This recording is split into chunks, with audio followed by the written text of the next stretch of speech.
Hello, hello, everyone. This is Lorenzo Evans with It Takes a Village podcast, and my co-host Ariana Turner. How you doing today, Ariana? I am blessed and highly favored. No. Feeling good, excited about being here today as always.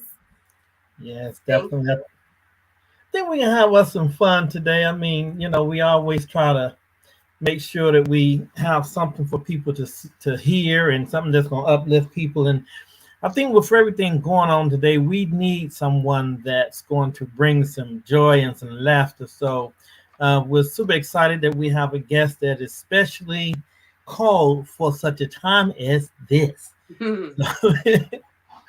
So we are definitely excited about it. Again, this is the Takes a Village podcast, and we get ready to bring on our guest. She is a comedian. She's very funny. She's a very talented person. So I'm just super excited to have her as part of the village. So we're gonna bring on Helen Nenee Dodd-Jackson. Woo! Hey, how's everybody doing? Welcome, Helen They, Nenee they Dodd my Jackson. names, don't I? Good googly moogly. Look, you're a whole lot of woman. I can't wait to tell them about the big, witty, pretty world that you live in. Oh yes, yes, yes. So happy to be here. Thank you all for having me. Yeah, Welcome. I've been thinking for a while. I said, let me go and get my girl on here so we can get some comedic fun in the house. Oh yes, I'm all Yeah, about you know that. right. Definitely, definitely. So how you been doing? Oh, blessed, blessed. I'm so excited about what God is doing in my life and what He's doing with people around me. I have been wonderful, and I hope the same for you. How has it been going? I don't have no complaints. Mm. I have no complaints. All my complaints, I take them to the altar. So Hello. yes, definitely. But I'm excited because, like I say, I know we've we've worked together for a couple of years. Hmm. And when I first met you, I said, "Yeah, she's funny." I could tell. Oh, I knew it. I said, and then when I found out that you was a comedian, I was like, "Okay, now that makes sense." oh yeah. And you know what? This is just who I am. Like I've always been this person. You know how like some people do you find out they do comedy and then they try to put the little extra on it and try their jokes out on you all day. Mhm. Oh, no, I'm just like this. As a matter of fact, I was talking to my husband the other day, and he was like, we were just, talking about my parents, my father, bless his memory, he's gone on. And I remember growing up, he would always ask me, he would laugh first, and then he was like, "You gonna act a fool your whole life?" I was like, maybe.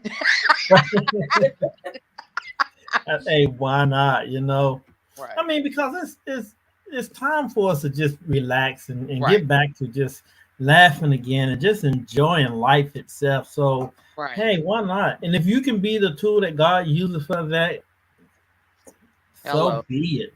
I'm here for it. Send me, please. Okay. Send You me. know, I'm speaking ready. about being here for it, I want to make sure we announce you properly. And Okay. I know with the names, I want to say Miss Helen Nenee Dodd Jackson. What can the village call you? Please call me NEE Dodd. You know how like on Facebook you might see all kind of names. You might see Peanut Butter Jones or somebody like that. Because a lot of times people are hiding. Sometimes bill collectors use this as a skip tracing tool. And so you just want to just, put as many names as you want so they can't find you. But NEE Dodd, that is my stage name. Helen Dodd Jackson is my legal name. Lord, I hope the people ain't watching this looking for me. But but Change that caption.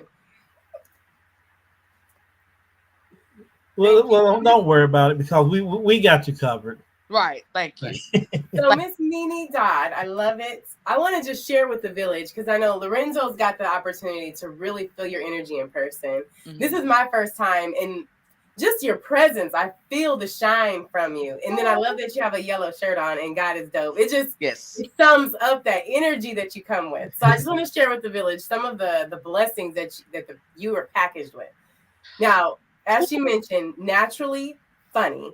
Yes. And from what I'm seeing, you are blessed to walk in your talents and gift of being Thank a comedian. So that is a blessing. you. It is.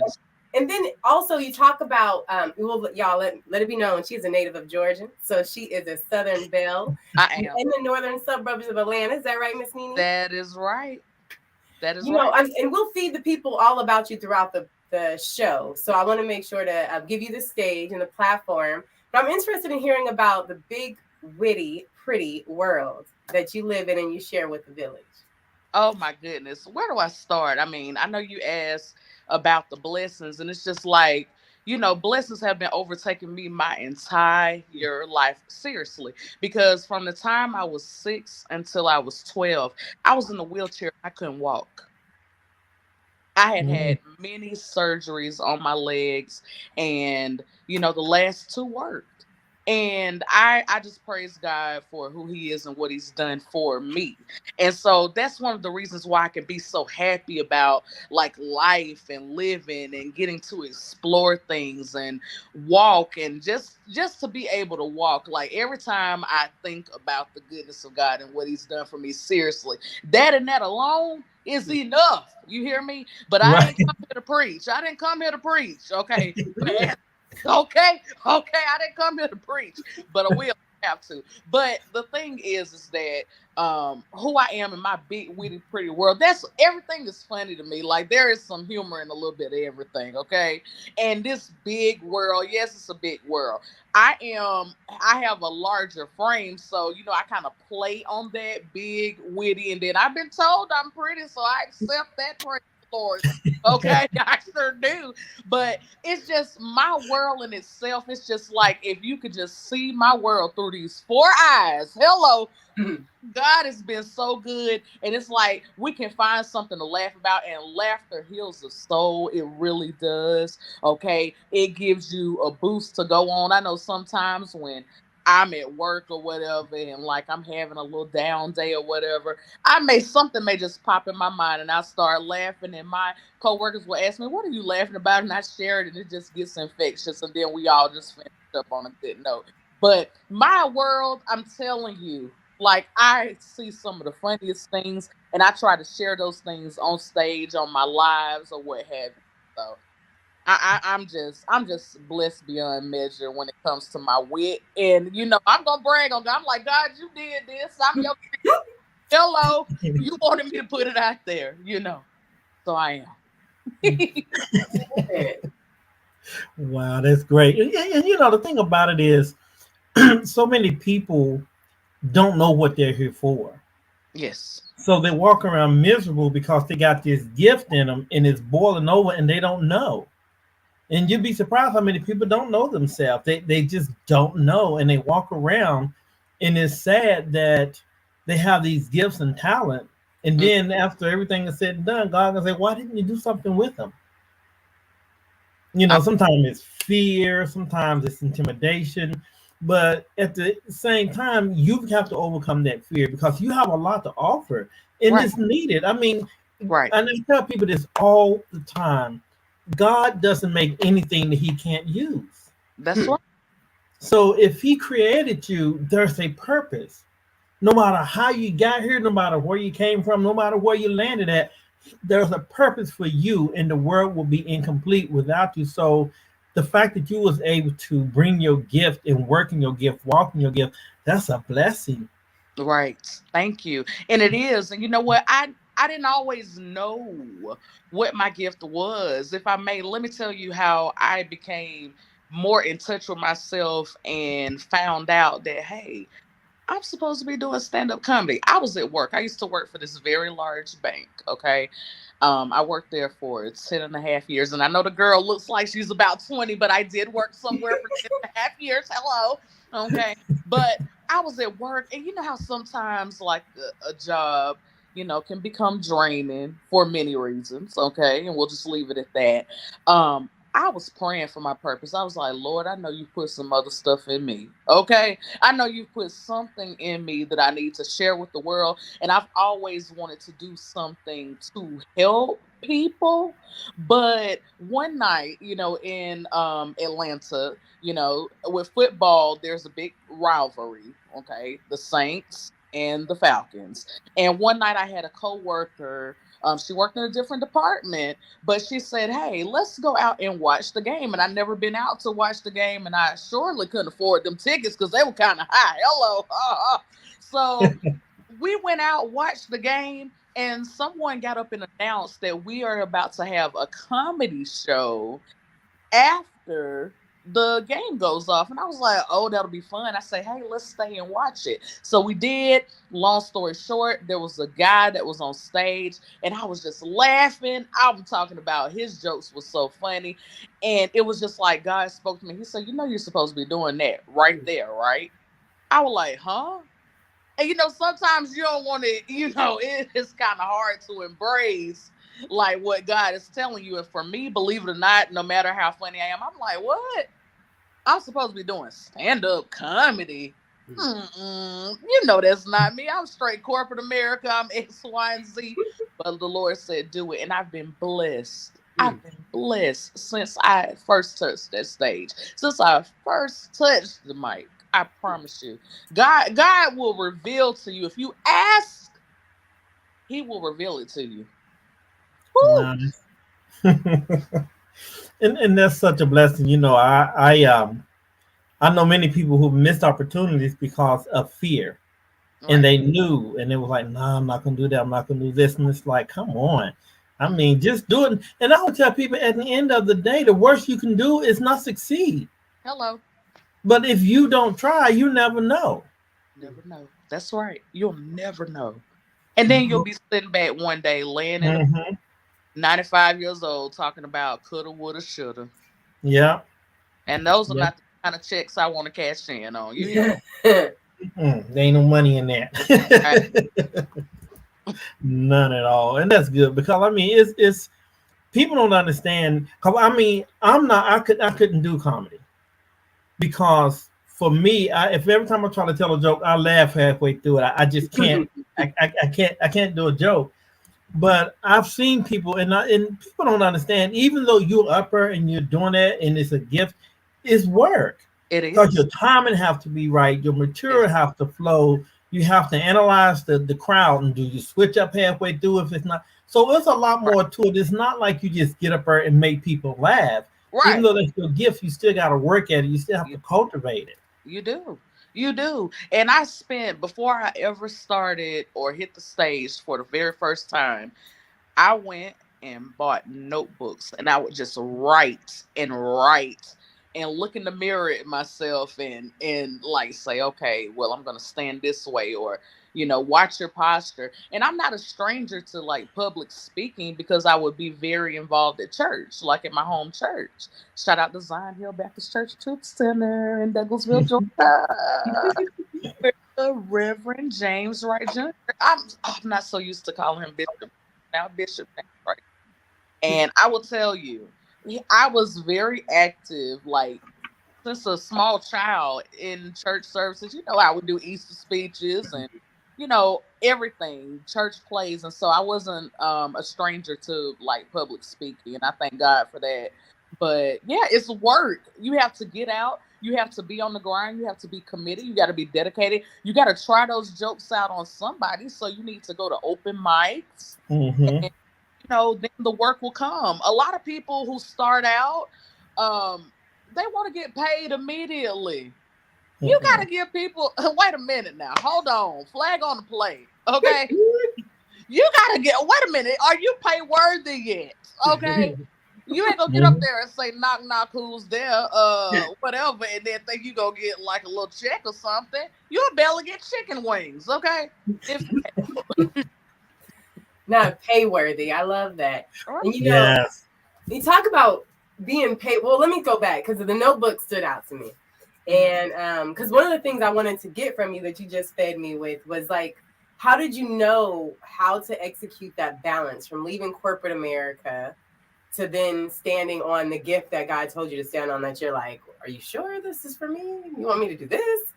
And one of the things that I picked up from you were the notebooks, because in my journey, it's different, but notebooks were a big thing. Like, he's like, write whatever I'm flowing, all these thoughts, and write it. And when it's time to pull it, it'll be there. So the notebooks, write it and make it plain, stands out to me. What would you also tell the village are some other things of how you knew, how did you make that? Like some people just jump and they quit their job and they jump into it. Some people can't afford to do that, you know, because you gotta, what'd you say, be pay worthy. Okay. All right. What was your transition like? Right. Well, you have to plan. You have to do a lot of planning. It takes discipline as well. Okay. You have to be disciplined. I remember there were times where I would say, you know what? I'm gonna forego going on this vacation to stash this money so that I have some extra gas money to go do this gig in another state, okay? Or just go and try out an open mic in a different area or region just to see if I am beyond locally funny, right? I would do the research. I had to go online and figure out, okay, where are the open mics? Okay. And once I wrote that down, I would actually be on the scene and talk and network with other people. So you can't be afraid to speak to someone else. I mean, you have to put yourself out there. You got to be known. And what was so funny, I'm telling you, God's timing is always perfect. One thing I wanted to share. So, my pastor, I was helping plan like an event at church, and I between the time when God told me to get on stage and do stand up comedy and this event I was planning, I was like, you know what, I need to go out, but I need to finish this assignment from my pastor, and so I would still be writing. But I gave myself a deadline. Okay. I said, look, you need to get on stage by this date. You got to. You've got to. God told you to do it. You better do it. That's like a slap in his face if you don't. You've been praying for purpose and you're not walking in it. You better do it. You know, I would have to coach myself. You know that song, Encourage Yourself? You got to encourage yourself. Sometimes you got to look in the mirror and tell yourself, look, get on the ball. So that's what I had to do. I had to plan and execute. You can plan all day, but if you ain't ready to execute, then it's a lost cause. But networking is a big thing. And back to why I said God's timing is so perfect in that situation. The night that I went out to do my first open mic, it was this well-known comedian's birthday, and he happened to be there. And all of the people who I used to watch on TV on this particular comedy show, they were there. And they had an opportunity to see me perform. And nobody believed it was my first time on stage. I ain't bragging on me, but let me brag on me real quick, okay? Because sometimes nobody believed it was my first time on stage. They thought I was a comedian from out of town. I came ready to network. I had a friend of mine make some business cards for me that said I was a comedian, although I wasn't a comedian. In my mind, I was a comedian because I felt like God had called me to do that at that moment. So I had a card ready to put in somebody's hand just in case they like. You got to prepare and execute. Yeah. So I've been in those positions in the early stages, and people were like, well, do you have a business card? And I'm looking at them like, no, because I didn't understand the importance of it. And I was networking with all these people, but I'm seeing them trading cards and stuff. And I'm thinking, wow, I don't even have one. So I understood. So going forward, you know, if I go somewhere, oh, I got you a card now. Right. You know, because you have people have to be able to communicate with you. And I tell you who asked me for a card and I didn't have one. I didn't follow up, and it cost me a major opportunity. Was when they was doing Greenleaf. The producer, I had talked to him, and I went on stage because they had like a little meet and greet, and I was talking to him, and he said, well, the thing that most people do when they want to get involved is they volunteer. They go on a set, and we just kind of find something for them to do, and then we work it in, have it work. Okay. And to me, I didn't understand because right then I really wasn't in a place mentally to hear. So I didn't really understand what was being done or what was going on. And that's why, like you said, you have to be able to not only plan, but execute. Because I had everything ready, the conversation, but I didn't know how to execute it. So I could have had the opportunity to be part of that, but I just wasn't ready. So people have to understand, and I'm glad you said that you don't just plan, you have to plan, then you have to execute, you have to work it. So that's good. Yes. That self-talk is amazing too. Ooh, yeah. I'm telling you, sometimes you gotta, hey, look, me and you look in the mirror. Me and you, hello, we got a few things to talk about here. Get your stuff together, okay? Get up. You talk about you want to do X, Y, and Z, but you're up here watching Real Housewives or whoever. Get Right. up. Yeah, you've worked Mhm. all day at your job and you probably had to come home, cook, balance family life and all that. But take a little time for you. I don't care if it's 15 to 20 minutes a day. Add that up over a course of a week. It's over an hour, right? Oh, okay. Work on yourself. Work on your purpose. Wow. And I mean that little seeds here and there, they grow, but so a Yeah. lot of people don't understand that. And I think that's why we like to bring people who have done the work, Hmm. because you have to do that. You can't just, I think a lot of people they want to dream, but they don't understand that there's work to go with it. You can't just sleep and dream. You got to wake up and dream. Yes. That's very, So very. yeah. Let's not get it tangled and twisted, okay? I still work a full-time job. Okay. I work a full-time job, all right? Hmm. And you know, life happens. We're just coming out of a pandemic, so they say. I mean, I don't know what's going on. Hello, all we can do is pray. Okay, we don't know what's Right. going on. Been locked in the house a couple of years, and you know, you just have to find a way. But I still work a full-time job, okay? Because I do not, in my opinion, earn a full-time salary off of stand-up comedy yet. And then there was a time when I had to pull back from going out and accepting shows. I would give some shows away because at one point I was a full-time caregiver for my mother. And I'm like, stand-up comedy will always be here. I know I'm funny. God chose me for this. I know that. But I got to take care of home. So it's finding a balance. But I guarantee you, although I wasn't physically out as much as I should have been, or even, I mean, I would still be writing. I would still be networking. I would still be creating. You know, if I can't get on stage, well, let me get online and make a video, right? Hmm. Sometimes, life, has those curves. That's not mean you're not going to get to your destination. And then there are other times where we, go off the path that we're supposed to. There are many things. I mean, like, yeah, life is going to happen, but sometimes you got to get back in that mirror and say, hello, even if you just go get on stage and run out, get in your car and just, come back home and do what you got to do. I mean, there were times before my husband and I got married, we were just dating. And he, I've known him my entire life, but um, I would have him come over and sit with my mom while I did a show. Mm. You just have to find a way. Hmm. Keep talking to God. Keep talking to God. He'll make it happen for I think it's the sacrifice that a lot of people lack.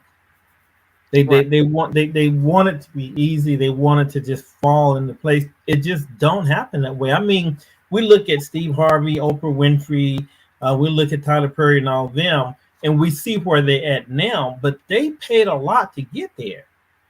They went through some things. They didn't just wake up and say, "Hey, I'm making X amount of dollars." Then now, no, they had some times where, like, Steve lived in his car for years. Mm-hmm. Tyler was getting ready to give up. Oprah, look what she went through, but they went through this. And I think something that, and I've been teaching on this the last couple of weeks, people think because you're called, that means life is going to be easy. Whew. But actually, it's just the opposite, because when you're called, that means that now you have God's stamp of approval on your life. So now Right. there's someone that wants to snuff you out. There's Right. somebody that wants you to reach your full potential. There's someone that wants you to speak to somebody to encourage them. So just because you called, don't mean that you're not gonna have no issue. I mean, Queen Esther, she look what she went through. I mean, they Mm. don't put her in place, and she's sitting Mhm. in the kingdom now. Mordecai comes and said, "I know you're comfortable, but we got people trying to kill us. What you gonna do?" So even after she got to the point of where she was settled and everything was good, she still had battles that she had to fight. Mhm. But the key to it was she did not go in talking about her past, who she was, where she come from. She went in understanding the assignment. Then Right. when she got in position, Mhm. once she got that man smitten, then she said, "Oh, I want to let you know that I'm a Jew, and they want to kill a Jew, so you might want to do something about that." And at Mhm. that point, he was like, "I don't care where you come from, but I know where you're not going." We're not going to let that happen. But so you have to understand that even though you have an understanding of what you're called to do, that doesn't mean it's going to be easy. Right. That means it's going to be possible and God is going to provide. But Mm-hmm. you still have to get out and do the work. That's right. That's good. That's good right there. You have to get out there. Talking about obstacles, you guys, and I know, and I love that I hear from the both of you is staying focused and forward. And like you said, that business card said who you are were ordained to be, who God called you in that purpose. It doesn't necessarily mean that's where you think you are at, but it's who you are. And so I want to share with the village your story and just a little bit of all of that blessings that you're packaged with and overcoming many of obstacles in her life and being able to turn that into comedy with a funny twist to every tale. Miss NeNe just shared with us how she can look at things and it become laughter to her. Like it's a special gift. But in this gift, we call it jokes, but she calls them her confessions, because ranging from all of the experiences from corporate America to the church life that she shared with us, relationships, like she is real. And the comedy in it comes from a real place.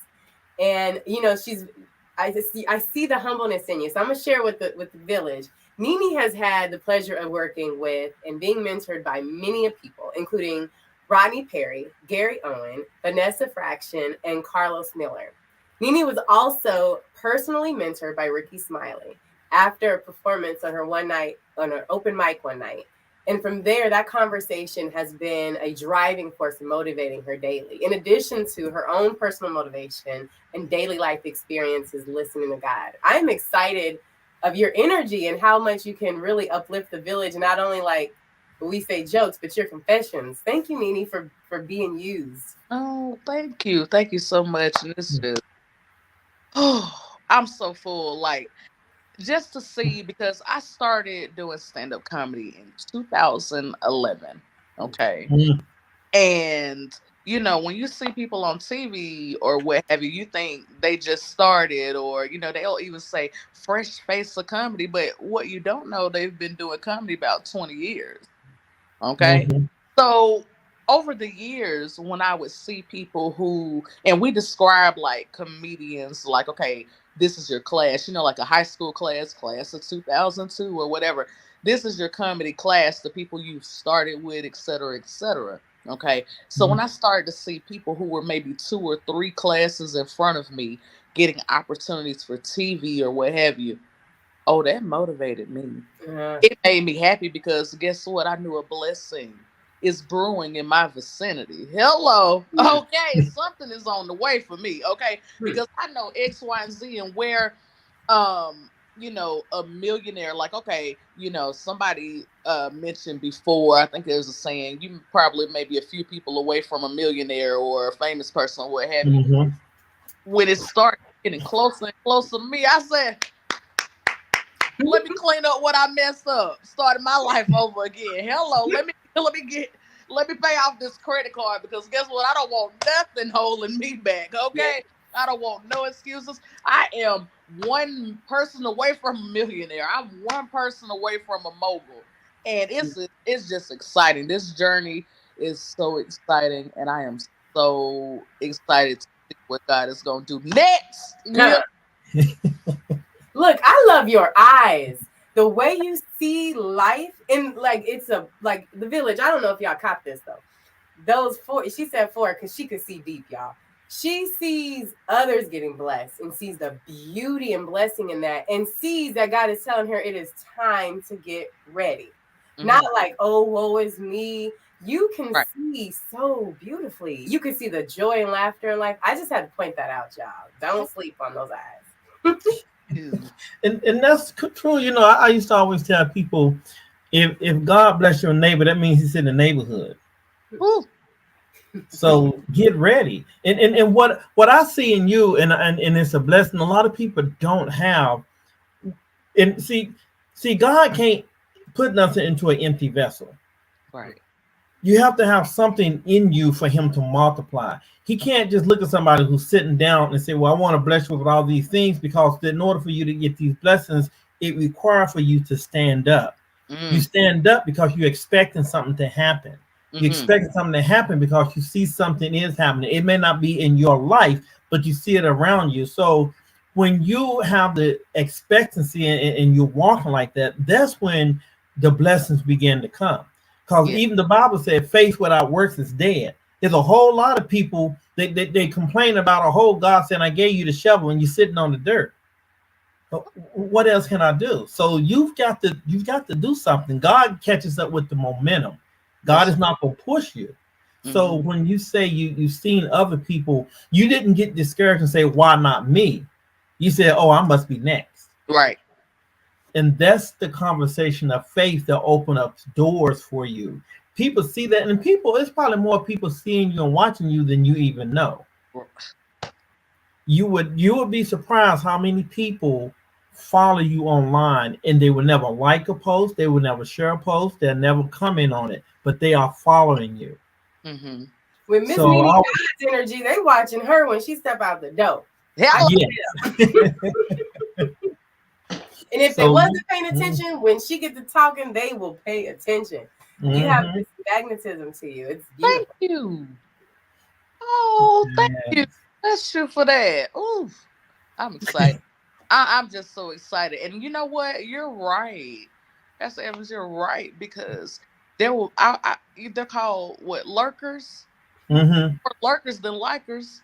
I had to tell myself that a few weeks ago. I'm like, why is nobody liking this? Or okay, this one video got this many views, and the one after that got almost as many, but hardly anybody. But then I would see certain people in public and they were like, oh, that video is so funny. And you know me, sometimes I have a little petty spirit on me, God ain't I'll go back and see, well, did they like it? And then I'll be like, oh, you didn't like it, but we're talking about it in public. Awkward, awkward. But there are more lurkers than likers. That's very true. People are watching you. That's why, I try to carry myself in a certain way. Yeah, I'm a comedian, but I'm not gonna be like out here super wild. Now, God ain't through with me yet. Now, hello, He ain't. I might, say a little something, do a little something. My comedy is not 100% clean as of yet, okay? But, I'm real as the world. Real, But people do lurk online. And it's like social media makes things weird sometimes. And then, Facebook has such a strange algorithm. You'll be surprised how they keep going in and changing stuff. And, I've heard people say, well, I tried to like it and I couldn't. And or you have people say that, I didn't see it till maybe 3 days later. It's just so much, but at the same time, when you know that you don't get caught up by the numbers, because you know that you're doing what you're supposed to do. And the numbers are going to be there. So, because I know I've talked to people and I was like, I don't see them. I was like, well, I wasn't getting no likes, so I just decided maybe that wasn't for me. Yes, that's for you. Yeah, right. That's true. I was just having a conversation with a friend, and we were talking about all the people we know who have gone on to be superstars, seriously. And the one thing, if you just think about it, it's okay, their recipe, they were on the grind. They were consistent. I've seen the grind and consistency reward people more than anything. You can have connections, but you can't rely on your connections to promote you. You got to promote you. Let God promote you. Position yourself. Get in place. Be consistent. Be on the grind. Do what you got to do. Do what God told you to do. Okay, you praying for your purpose, but then when God tell you what it is, you sitting on it. Don't hide it under a bushel. No, I'm gonna let it shine. Hello. But what people don't understand, when you're in the public eye, consistency is your first currency. Ooh, that's good. Yeah, I keep trying to put my pen down. I keep trying to grab it again. Oh, that's good. That's good right there. People have to see you're consistent, because if if they can't trust in you to be there when you say you're going to be there online, Right. or what about when you're in public? Because there are some stars that people don't like to go to their show because they always canceling or not showing up. Consistency is very important. Yes. So, and another thing too, I would rather have a sellout show than 500 likes on Facebook, because the likes are not going to pay your bills. Right. That's right. So there's a whole lot of people that love you. They may not like you on Facebook, but they love you so they can come and see your show. So go for the love versus the likes. Oh, That's me, y'all. So don't feel bad if I don't like you. Yes, that's what you do. that's good. I'm letting that soak on in. That's good. Consistency first currency. Yeah. Ooh, I like that. Yeah, I need to get it together to this episode. And it takes a lot. I mean, there are times that I know when I first started doing ministry online, it was like, Lord, I have to get up at 6:00. I had to be ready by 7, and I was like, Lord, because I want to do it at 10, and I tried at 10, and it just wasn't working. So I said, well, let me try 9:00, and it wasn't working. And I was like, look, I can't go no further back than 9:00. But then God said, now you get up at 5, 6 o'clock if you have to be at work and you're there on time, and it doesn't bother you. So I want you to do this at 7 o'clock. And I was like, well, that's okay with me, but that's not what I want to do, God. But I've noticed once I start doing it at 7, I had way more people follow and comment on it than when I was doing it at different times. But it was about being obedient. Right. And so, like I tell people, because this is my pet peeve with people who go online. If you say you're going to start at 7, start at 7. Don't from 7 to 7:15. Well, I'm waiting for people to get on. Then let a few more people come in a bit. What are you doing? So now you're disrespecting those that was here on time? Yeah, I got a joke about that. And that's so true. And they were like, okay, let's see who's in here. Let's see. Okay. Then they in the background making a sandwich. Like, brother, I'm coming for that. Right. Make me one while you had a kid. But you see that, and I'm like, what are you doing? Right. It's so much that goes into social media or Gordon's when you're doing stuff such as this, that you have to be ready. Right. Don't, like I tell people, when you late for your own show, you might as well not even show up. Because people are looking at that like, I don't know. Because if I pay for an hour show, I want every minute of that hour. Right. And I remember when we went to see Kirk Franklin, and we got the VIP so we can go back and take pictures and talk to him. And for some reason, the stage people, they messed everything up, and they was running late. So they told Kirk, they said, well, Kirk, you can't meet and greet these people because, there's people out there waiting. Kirk said, no, absolutely not. He said, I'm not going to walk out on these people because y'all messed up. He said, you find a way to entertain those who are waiting. He said, but they paid for me to take pictures with them, and that's what I'm going to do. And he took pictures with everybody, and he said, I'm not going to rush, snap and go. He said, is that a good picture? Make sure it's right. He said, because without y'all, where would I be? That's right. And when he does his concerts, he's up in a balcony. And so, I mean, he really lets you know, I appreciate every one of you, regardless of how much you paid. So that type of stuff is what people look for. That's why people follow you, because they see you consistent. They see that you are appreciative. The people with the big egos, I just don't work for me. Such a big ego. Right. I got a question for y'all. Might be a stomper, so we got to think about it. We can, but it's always, I used to teach children's church, and this was the one thing I always found it hard, not hard, but I had to be creative to help them, because you guys have stood on it a few times in talking about being consistent, grinding. The biggest thing I heard was listening to God.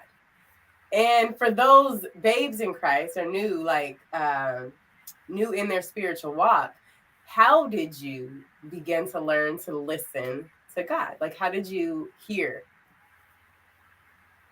I had messed up too many times. Hello. It's really not that difficult because I've learned over the years. The Bible said, "Be not conformed, but be transformed by the renewing of your mind." Mm-hmm. And it said, "Let the mind that be in Christ be in you."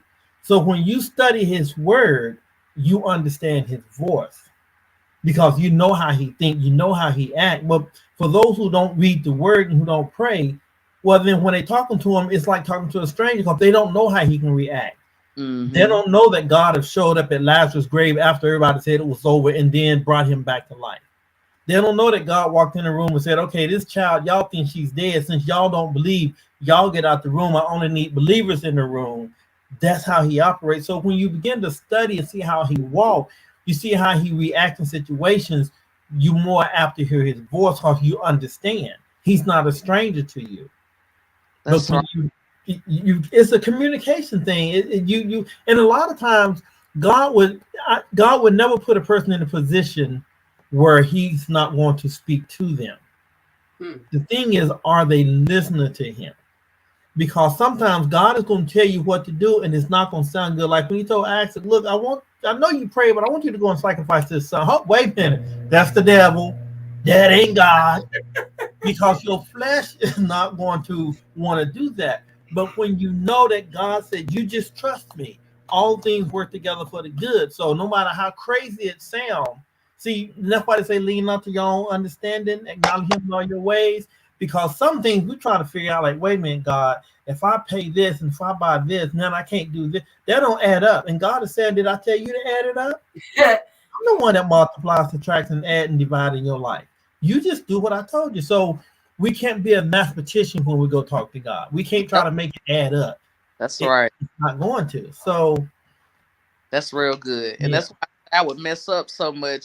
And then I finally just, I was that child, like, hey, okay. What? That don't sound right. Let me do this. And then, like, oh, I came to myself and I was like, oh, this is why you're in this situation. Because you did Mhm, what Nene wanted to do when Mm. you heard otherwise. Oh, okay. But yeah, that relationship with God is so important so that you can mhm, recognize his voice. Hmm. It is mhm, so important. And so that's what's carried me, like spending time with him so mhm, that I can know his voice, Mm. studying his word, praying, asking for help. Lord, help me. Sometimes mhm. those simple prayers, and then he Mhm. reveals other things to you. And so it's just amazing. Yeah. Thank you, guys. It's funny because a lot of people, I tell them, I said, the problem with you not understanding God is because you're not having a relationship with Him. You're having a one night stand. Woo. So you don't really know who or what you with because you haven't spent time. So you have to actually develop a relationship over time. And then when you talk to him, he understand. But you can't just, say, okay, God, I ain't talked to you in 6 months, but I need this and I need it by tomorrow. And God is like, wait a minute. First of all, let's talk about what kind of relationship how are we doing Okay. this? Okay. Remember You the know, night 'cause- are you calling me? No. yeah, because I'm not, I want God is, a lot of people try to pimp him, but God is not the type to be pimped. Hello. And he will kick some tables over. See, people always want to think that, oh, well, it's grace and it's mercy. No, God get angry too. Look at Sodom and Gomorrah. Hello. I love that y'all started about the talents because me and the kids were reading that scripture last night because I had to grind in some importance of the details. Like, just because you took out the trash, like, sweep behind it. Like, we got to focus on the details. So I was like, y'all not listening to me. Let's go to scripture. And we went from how you said being able to focus on using those talents and making sure they're invested. And you said making sure you're pay worthy. So when the master comes, so I love how you guys are bringing it full circle and really being able to understand the importance of the relationship. And I just want to point out for the village, in case you missed it, one way that has been introduced of how you can begin to hear, if you're not sure, is prayer. That being proactive, praying, communicating, talking, reading, being meditating, being one with God. And then for those of us who maybe are a little procrastinator and we have to learn the hard-headed way, on the flip side, when you test it out, you're like, oh, no, I'm focused on what Anna wants or what Nene wants or what self wants or flesh or ego. And then you bump your head or fall over, whatever, and come back around to recognizing or an awareness, and you're like, oh, that's his voice. Oh, okay, that's what I heard. So you can test it out. Be proactive, but he will be there. So just make sure you're listening in relationships. So thank you guys. And it's just like, let's take for instance, okay, Nina, you're a comedian. So if somebody call you up and say, hey, check this out. I want you to come and I want you to get on stage and I want you to perform. And you're like, okay, wait a minute, I need more details. But if somebody call you up and say, hey, I know I don't know you, but I heard you're a comedian. I heard that you're funny. At such and such time, we're going to have a show and we need you to be there. Is it okay if you come and showcase your talent and be the comedian for the night? You're like, okay, yeah, I got that, because now you know what's expected of you. Right. It is the same way when we go to God. We just go to God and say, God, I want a car. And then when God bless you with that hoopty, now, well, that's not what I want. You said you wanted a car. You didn't say whether you wanted a car with payments. You didn't say you wanted low payments. You didn't say you want a red car, because people think, well, God don't care about that. But yes, God want to know about everything. In the details, give him the details. So, like Nene said, write it down. Right. Yes, because let's say, for instance, if you want to go to God and you're in some financial difficulties, you can either go and say, God, look, I need money to pay these bills. Can you help me out? Or you can say, God, now you said you'll supply all of my needs according to your riches and glory. So I'm standing on that because you see the needs that I have. Mm-hmm. You say you already know what I need before I come to you. So that way you're speaking his language. And when you begin to speak the language of God, the angels step up to perform, because he said his word can't come back to him void. Ooh. So before you go to your prayer, you said, now look, God, this is what I'm prefacing this prayer on. I got people on the job that's attacking me, Lord. You said to hold my peace and you will fight my battles. So I'm going to hold my peace. But in me doing that, I need to see you fighting my battle. See, that way you're talking to God and you speaking his language, so you understand when he say, okay, just be quiet, I got this. That's good. So that's good right there. Woo, that's good. And then, like, somebody out there, God has blessed me with a husband. Like, oh, send me a man. Oh, yeah, you one, all right. Right. You gotta be specific, okay? Yeah, and why not? Why don't it's funny, if we go to a beauty salon, we expect a certain thing. If we go to the store, we expect a certain thing. But then when we come to God, we just want to take whatever. Wait a minute. When you look and see the stars and the moon, they ain't just hanging any old kind of way. Everything is done a certain way.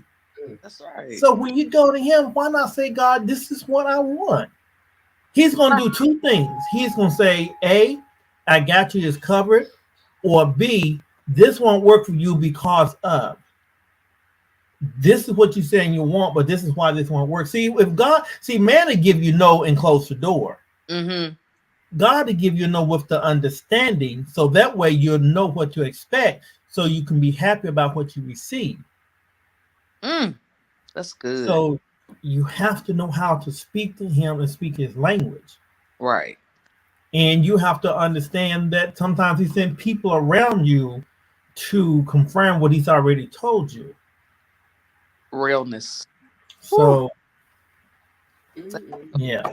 That's so true. And then sometimes just drop our prayer off and leave it there. And that's okay, because God can do whatever he wants to do, when he wants to do it, and how he wants to do it.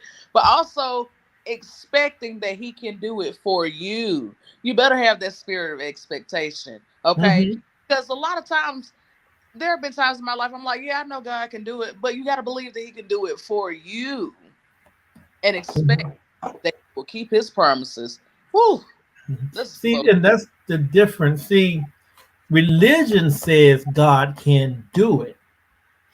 Relationships say God can do it for me. Yes. I'm worthy. So it's too many people that's caught up in religion and they don't have the relationship. Yes. And it's a whole different animal when you have a relationship with someone, because God is, see, we see him as God who sits on the throne, and that some people, that's all they see him as.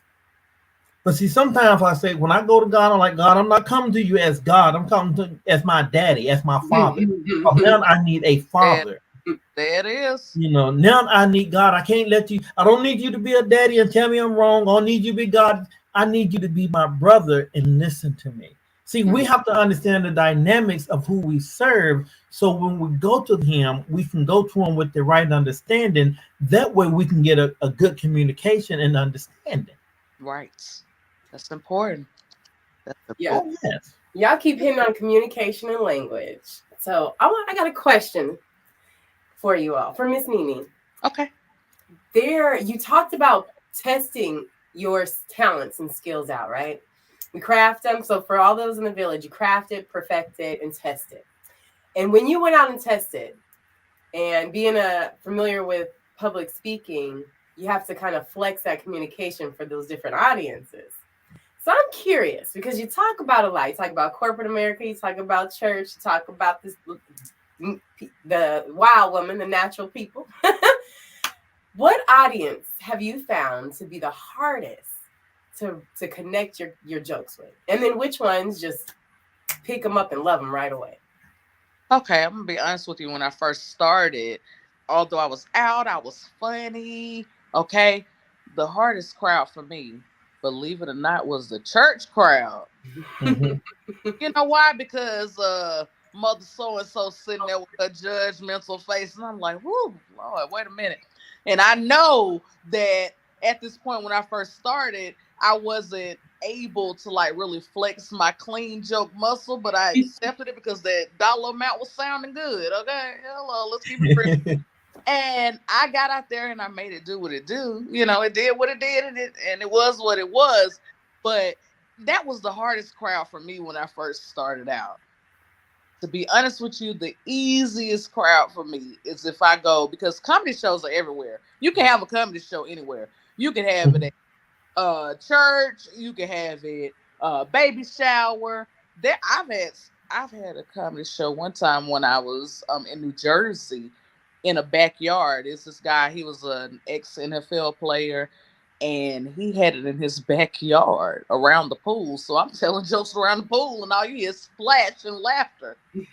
So, like, when I'm in I think those comedy shows at, like, places like comedy clubs, they're the easiest to me.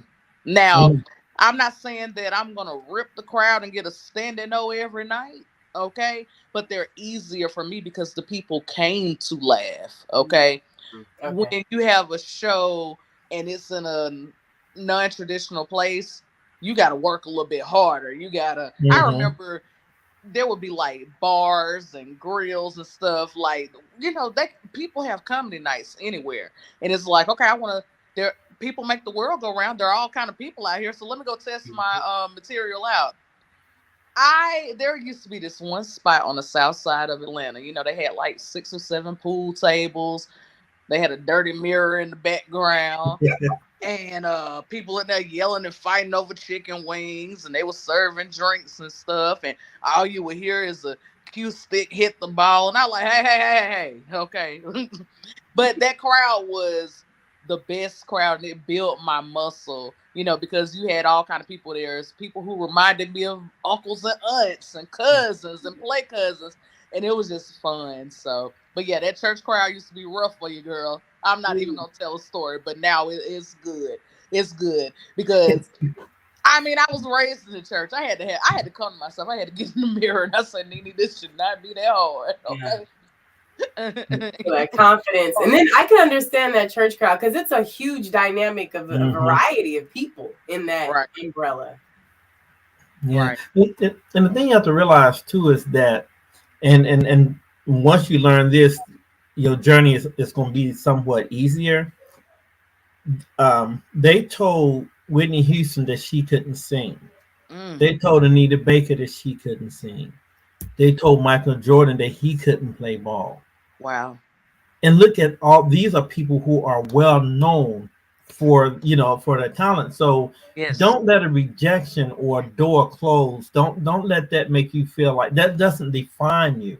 That's right. It strengthens you because it's going to happen. There are some people who are never going to laugh at your joke in front of your face. Right. But then they can get behind your back and they can talk about how funny it was. So you have those type of people. But like you said, you just do you.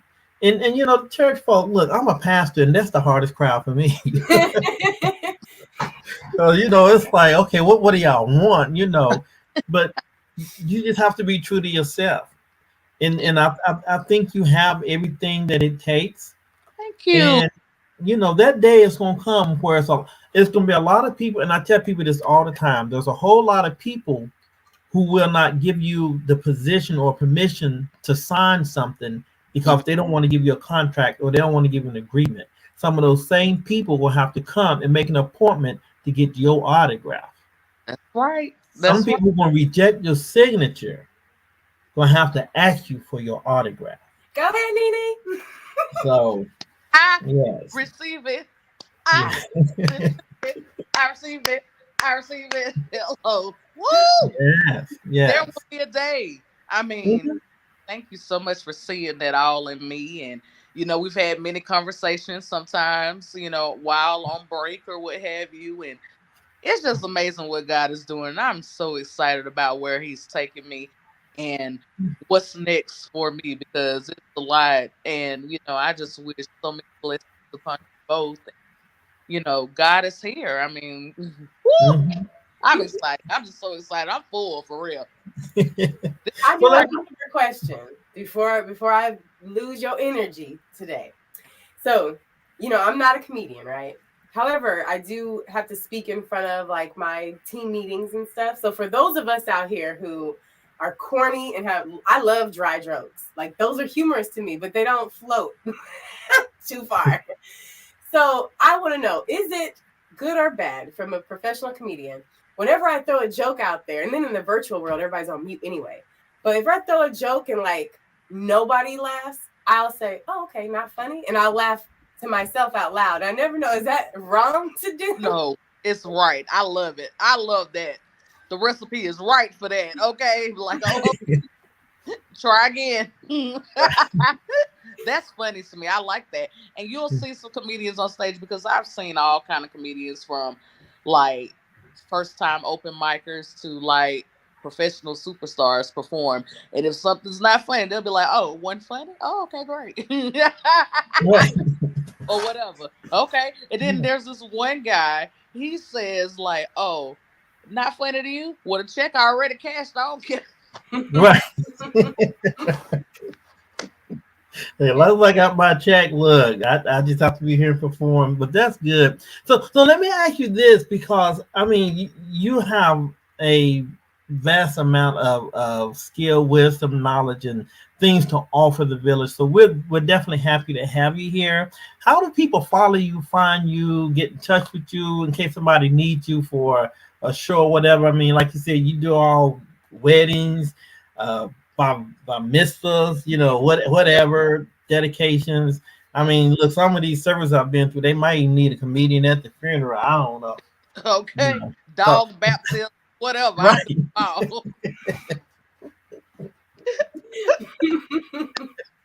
You want to have a birthday party for your pretend friend, your imaginary friend? I'm there. Hey, look, long as the money real. Okay. Or y'all got some good food or something too. I get a little to go plate. Hello. I bring my own aluminum foil, but people can find me. Facebook at I have two pages. One is Nenee Dodd, the Nenee Dodd, or Helen Nenee Dodd-Jackson. If you can remember all that, get your pens and papers out, take a picture, screenshot it, do what you got to do. Also, I am on social media, all things social media at Nenee Dodd. That's TikTok, Twitter, Instagram at Nenee Dodd as well. And that's how you can follow me from now. Website coming soon. It's about time. You see, I've been doing this thing for a while now, and I still ain't got my website together, but that's okay. I know that these bookings after the pandemic will help me host that website. That website is the hardest thing to come by, child. Right. It's so much into it, and because I want to get a couple of them, but I also, you have to use wisdom and don't try to be where you're not. Right. You see people who got all these fancy things. Don't feel like you got to be doing what they do until you get there. Right. I've seen people, they spending so much money. I'm like, well, are you making enough for that? Well, no, Well, I'm supplement. No, no, no. What I bring in have to support what I'm doing, because I'm not going to supplement, because now that means I'm taking from somewhere else. right. So adjust accordingly. Like I say, you got social media that's free. You got TikTok and all that. So you've got enough stuff to get people to follow you. And as you grow and get to that position, when you got the millions coming in, then you get the fancy website. Right. You know, but Exactly. Exactly. You're supposed to invest in yourself, but I don't want to put my finances under arrest. Hello. right. I know that's right, definitely. But yeah, we definitely appreciate you and just taking time out to speak with us and share your wisdom. There's a lot of people who may not know how to do what you're doing, but you gave them enough. Now they might say, "Well, let me go and try that." Right. So I'm sure you've encouraged some people, you've gave information to people, you've enlightened some people, you've educated some people. So we're just thankful to have you as part of the village. Thank you so much for having me here, and I'm so glad to be a part of the village.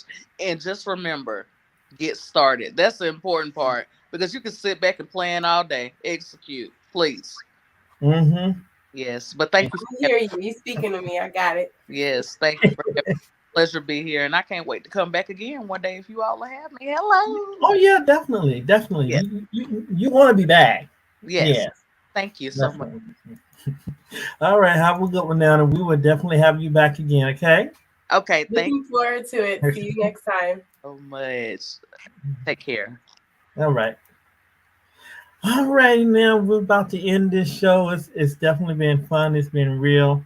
Um, I'm just excited when we have good guests that come on that have a lot of wisdom and a lot of knowledge and stuff. So, Yeah.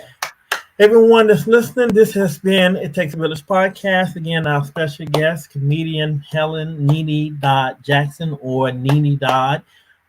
So you can find her on social media, Facebook, Instagram, TikTok, and all of that. So definitely make sure you look her up. If you need somebody to make you laugh, well, that's who you need.